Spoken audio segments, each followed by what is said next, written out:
बिस्मिल्लाहिर्रहमानिर्रहीम। लाखों करोड़ों दुरूदो सलाम मोहम्मद मुस्तफ़ा सल्लल्लाहु अलैहि वसल्लम और आले मोहम्मद पर। मैं हूं उमर दराज गोंदल। कहते हैं जो फसल आप बोते हैं वही फसल आप काटते हैं।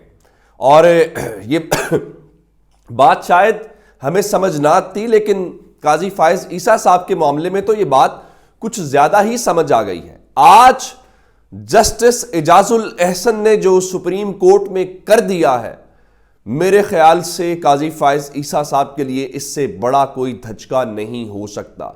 उन्होंने बेंचेस के हवाले से और फिर जो चीजें की गई हैं उस हवाले से बड़े संगीन इल्जामात लगाए हैं। जाहिर है वो दो लोगों के ऊपर इल्जामात आते हैं, एक काजी फायज ईसा साहब, उनके बाद सीनियर मोस्ट जज जो आते हैं वो कि उन्होंने कैसे ये सब कुछ किया है। अब हुआ क्या है? हुआ यह है कि आप जानते हैं कि दरखास्तें थी जो प्रैक्टिस एंड प्रोसीजर एक्ट के तहत आनी थी, जिसमें मिलिट्री कोर्ट्स का जो फैसला 5 रुकनी बेंच दे चुका है उसके खिलाफ इंट्रा कोर्ट अपील थी, फिर जस्टिस मुजाहिर अली अकबर नकवी की अपील थी, फिर जुल्फिकार अली भुट्टो वाला मामला भी आप जानते हैं कि उस तरह से था। अब आप जानते हैं कि अब प्रैक्टिस एंड प्रोसीजर एक्ट के बाद अब यह फैसला 3 रुकनी कमेटी ने करना है। यही तो कहते थे जस्टिस काजी फायज ईसा साहब। अब 3 रुकनी कमेटी में क्या फैसले हुए और बाद में बकौल जस्टिस एजाजुल एहसन के उन फैसलों को कैसे तब्दील कर दिया गया, यह है आज की बहुत बड़ी खबर। और जस्टिस एजाजुल एहसन ने इस सिलसिले में बाकायदा जो रजिस्ट्रार हैं सुप्रीम कोर्ट के, उनको ये खत लिख दिया है और वो जो कमेटी है जो प्रैक्टिस एंड प्रोसीजर एक्ट वाली, उसके सेक्रेटरी को। अब ये मामला क्या है मैं आपके सामने बड़ी डिटेल के साथ रखना चाहता हूं। अब उनके मुताबिक जो कुछ कमेटी में तय हुआ था उस कमेटी से हट के बेंच बनाए गए हैं। आप तो कहते थे बेंच फिक्सिंग, हम ख्याल जजेस, इसको भी छोड़ देते हैं। अगर आपको याद हो तो जब काजी फायज ईसा साहब बहुत खतूत लिखते थे तो मैंने एक वीडियो में बात की थी कि उस वक्त का इंतजार कीजिए जब काजी फायज ईसा साहब चीफ जस्टिस हो जाए और जस्टिस एजाजुल एहसन साहब उनके बाद सीनियर जज हों। अभी तो तारिक मसूद साहब है ना, उन्हें रिटायर होने दें, उसके बाद तो एजाजुल एहसन साहब ने सीनियर जज हो जाना है। आप देखेंगे होता क्या। अब उन्होंने खत लिखा है और खत के हवाले से उन्होंने ये तफसीलात रखी हैं और क्या उन्होंने बताया है मैं आपके सामने रख देता हूं। उन्होंने कहा कि देखिए उस कमेटी में यह तय पाया था कि सीनियरिटी के लिहाज से जजेस बेंच में शामिल किए जाएंगे, ताहम खुसूसी बेंचेस की तश्कील कमेटी के जरिए नहीं हुई। वो कह रहे हैं कि काजी फायज ईसा साहब ने वो प्रैक्टिस एंड प्रोसीजर एक्ट को उठा के रद्दी की टोकरी में फेंक दिया, जिसके लिए वो टीवी के ऊपर हमने लाइव समाते और पता नहीं क्या कुछ देखा था। क्या मामला, आगे चलते हैं। उन्होंने कहा कि इजलास में मैंने वाज़े तौर पे कहा था कि पिक एंड चूज के तासुर को जायल करने के लिए सुप्रीम कोर्ट के सीनियर जजेस पर मुश्तमिल बेंच तश्कील दे दिया जाए, यानी बजाय इसके कि जी इसको शामिल किया है उसको शामिल नहीं किया, ये हम ख्याल है या नहीं है, तो यूं करें कि सीनियरिटी के लिहाज से आप बेंच बना दें।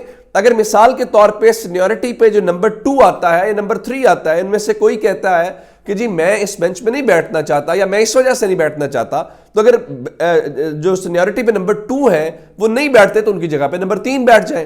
तो आगे इस तरह इस सीनियरिटी के जो चलता रहे। उनके मुताबिक तय ये हुआ था कि ये जो सारी बातें हैं, लेकिन उसके बाद उनके एक और जो उन्होंने बड़ा इल्जाम लगाया, उन्होंने कहा कि कमेटी की चौथी और जो 5वीं मीटिंग हुई है उस मीटिंग के मिनट्स मुझे नहीं भेजे गए। आप तो कहते थे काजी फायज ईसा साहब के जजेस से इख्तियारात लेके एक जज से आप जजेस को दे रहे हैं, सुप्रीम कोर्ट को दे रहे हैं। वो कह रहे हैं कि मुझे तो मीटिंग के मिनट्स ही नहीं दिए गए, यानी फैसला क्या हुआ है। और उनके मुताबिक मेरे दस्तखत के बगैर मीटिंग मिनट्स वेबसाइट पर जारी कर दिए गए, यानी एक जज ने दस्तखत ही नहीं किए। उसको मीटिंग मिनट्स भेजे ही नहीं गए। उसके बाद भेज दिएगा, फैसला हो गया उनका, जी ये फैसला हो गया। आगे चलते हैं। उन्होंने कहा कि चीफ जस्टिस ने सीनियर जजेस पर मुश्तमिल बेंच बनाने से इत्तेफाक किया था। चीफ जस्टिस ने कहा था हर जज से पूछेंगे, किसी को एतराज तो नहीं है। तय पाया था कि एक सीनियर जज के इनकार पर तरतीब में दूसरा सीनियर जज बेंच का हिस्सा होगा। और उन्होंने कहा कि मैं तमाम जज साहिबान का एहतराम करता हूं, लेकिन रिकॉर्ड की दुरुस्तगी के लिए खत लिख रहा हूं। उनके मुताबिक मिलिट्री कोर्ट्स वाले मामले पर तय पाया था कि 7 रुकनी बेंच तश्कील दिया जाएगा जो सीनियर जजेस के ऊपर मुश्तमिल होगा। आगे उन्होंने कहा कि जस्टिस मुज़ाहिर अली अकबर नकवी की दरखास्तों पर 3 सीनियर जजेस के ऊपर मुश्तमिल तय पाया था कि बेंच होगा जो सीनियरिटी के उसूल के ऊपर रखा जाएगा, लेकिन 3 रुकनी खुसूसी बेंच की तश्कील में भी सीनियरिटी के उसूल को मद्देनजर नहीं रखा गया। और फिर जस्टिस एजाजुल हसन साहब ने कहा कि सीनियर जजेस के बेंच में शामिल ना होने के हवाले से मैं मुकम्मल अंधेरे में हूं कि सीनियर जजेस को शामिल क्यों नहीं किया गया। क्या वो नहीं हुए? क्या आपने नहीं किया? कैसे ये सब कुछ हुआ है? अगली बात, वो जो मिनट्स वाली वो बात कह रहे थे, अंदाजा करें कि चीजें कैसे चल रही हैं। वो कहते हैं जी जुमे के रोज 2 मरतबा कॉल्स करने के बाद बताया गया कि फाइल चीफ जस्टिस के चैंबर में मंजूरी के लिए गई हुई है। इंतजार करने के बावजूद 6:30 बजे कॉल करने पर बताया गया कि रजिस्ट्रार साहिबा तो जा चुकी हैं। 4th और 5वीं कमेटी इजलास के मिनट्स तो ना भिजवाए गए, ना दस्तखत लिए गए, उनको इस सब की मंजूरी के बगैर उसके ऊपर जारी कर दिया गया। अब हो गया ये मामला। अब ये चीजें काजी फायज ईसा साहब की अपनी ही लगाई हुई हैं। वो रोज जस्टिस बंदियाल के हवाले से खत लिखते थे, कभी जस्टिस बंदियाल को लिखते थे, फिर मीडिया को खत भी जारी होता था। वो कई क्यूम सिद्दीकी जैसे PRO जो है वो आसमान सर पे उठा लेते थे। बोले ना आज कि कहां गए आपके उसूल जो आप कह रहे थे।